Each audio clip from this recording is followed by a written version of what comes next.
Oh, maganda yung mga nangyari kanina, no? May mga nagka-trash talkan na. Marami na rin nagsigawan. Pero maganda doon, we knew that the community is now alive. Kasi Yes, matagal na panahon na hinintay ng mga teams to na makapag LAN tournament, and we would like to thank TNC Imus for the initiative na magkaroon ng LAN tournament for Firelight 84, at this is the very first time na nangyari yan sa Luzon. Anyway, let's go back na malaman natin kung sino ba yung nakapasok na sa finals, Papi J. Sino ba yung top 5 finalists natin from the bracket A? Ako, hula ko, Dish, talaga andyan na kagad yung Dish. Sino ba yan? Ayun na. Look at that, Papi. Ang napansin ko, yung Team Bagra natin, kasi meron silang win kanina, Oo. pero nalaglag. At yun nga yung ibig Ayun sabihin yung- na ano, it doesn't mean na pag nanalo ka into top spot, panalo ka na kagad. Yes. Kasi we have the what we call kill points dito sa laro ng Firelight 84, and I think yun yung isa yung naging disadvantage sa side nila na wala silang nakuhang kill points. Kasi as you can see, versus dun sa ibang mga nasa top spot, 7 at 12 kill points in all 3 rounds. Yan lang ang nakuha nila. So medyo mababa yan compared to other teams. So basahin natin sino yung mga top. Ang top for the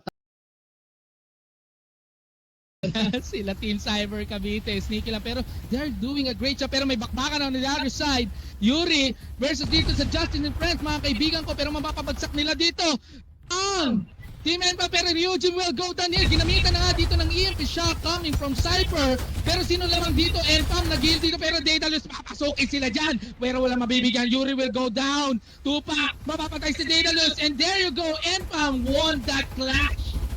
Nabakbakan dito ng other team, the team number 6 and Dam. At ayun na, yung sinasabi natin, Rocket Tarantula, ginamit na dito ng Team Dam, pero wala silang mabibigyan dyan. Pero Pawi on the other side, sneaky peeky siya dito, pero ito si Kusbang, maliit na ang buhay niya dyan, pero ito mauulanan yata ng Rocket Tarantula, pero walang tatama dyan. It will not connect. Medyo sandwich dito ang Team Enfam natin. Kusbang, tatakbo dito, pero he will be knocked out. No, it's not. Pero sila Tupac at Aim. Mayday, Mayday para kay Kusbang. Samahan niyo ako dito. Ayaw ko pa mamatay. Mamamatay ba siya? No, it's not. Pero ito yung hovercraft natin, and Kusbang finally goes down here. Ryujin sa other side natin. Justin and Friends, mga kaibigan ko, binibigyan nila ang Enfam dito ng hard time para makabuelo dito, mga kaibigan. And team number 2, bakbak lang sila ng bakbak dyan, pero makakapag-heal ng bagya dito. Nagpapakaramdaman pa, pero nagbibigay dito ng paywatig si Kermil na huwag kayong lalapit. Babasagin namin kayo. And here comes the Blazing Infantry ni Yuri, at medyo masakit nga yan para sa kanya. Magmimekaniko yan. Anigurado, may dalang tools. may dalang tools. May dalang tools yan. Tinan mo na natin. May dalang allen rin siya.